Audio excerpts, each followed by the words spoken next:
Are you looking to fully utilize your personal item allotment when flying this summer? If so, I think I have a good option for you.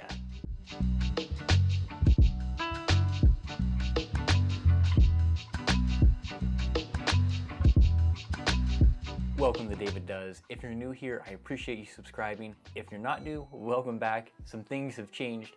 Today we're taking a look at the Patagonia Black Hole Mini MLC backpack, the 30-liter variant.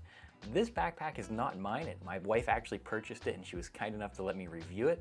I've been taking a look at it the last few days and so far, so good.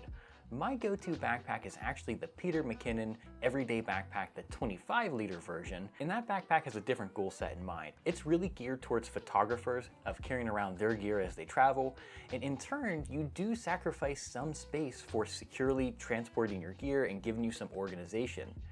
The Patagonia, on the other hand, it's really trying to let you fully utilize the footprint of that bag. I went through and actually packed that backpack out for a trip, and I think if you pack very smartly, you could actually fit almost a full works week worth of clothes in there. Of course, you'd have to cut back on some things, but just the essentials, you can fit a lot inside of there. The bag carries very well, either as a backpack or as a messenger style bag. The hip strap itself comes apart and you can then utilize it just over the shoulder as a bag. The outside is covered with little areas for you to hook things like carabiners or shock cord to kind of build onto this bag. It also has a pretty good sized water bottle carrier.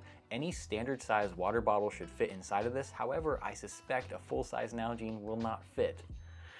Going towards the top of the bag, you can actually see there's a quick access pocket. I would personally use this for things like my sunglasses or just things I have to get to on the fly when I'm traveling, so you don't have to open up all of the extra compartments.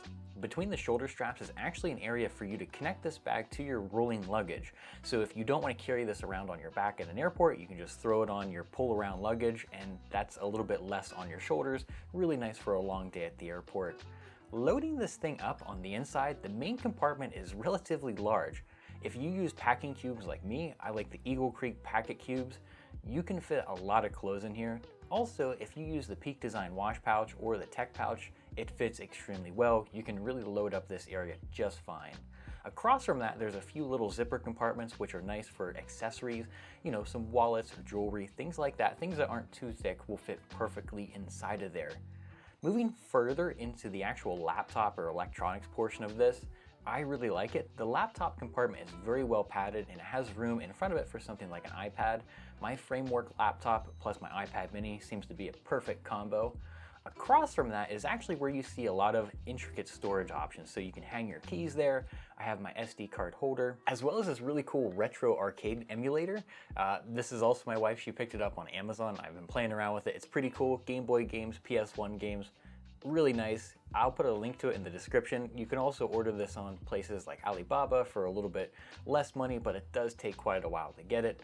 Check it out. It is important to note that technically this bag does not meet the personal item size for most airlines. That being said, this is a very soft and flexible bag, so if you don't pack it to the gills, you're going to be able to fly under the radar just fine on that. So it'll fit perfectly under the seat. I will say you may have issues with some of the more economy airlines that are very strict on that.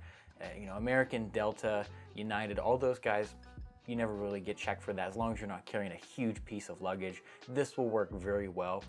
Actually, regarding that, I've made a system online, which I'll link to at daviddoes.co down below, where I've compiled all of the luggage restrictions for all the major airlines. It's a work in progress, as in I'm still adding other airlines to it, but if you want to look at the major airlines right now, see at a glance at what their requirements are, it's the perfect place to check it out. Also down below, I'm gonna have a section for individual gear that I review myself, whether it specifically meets the requirements of an airline. This Patagonia bag is gonna be on there. And also I'm gonna keep adding my experiences with different airlines of whether or not I had an issue with it in general.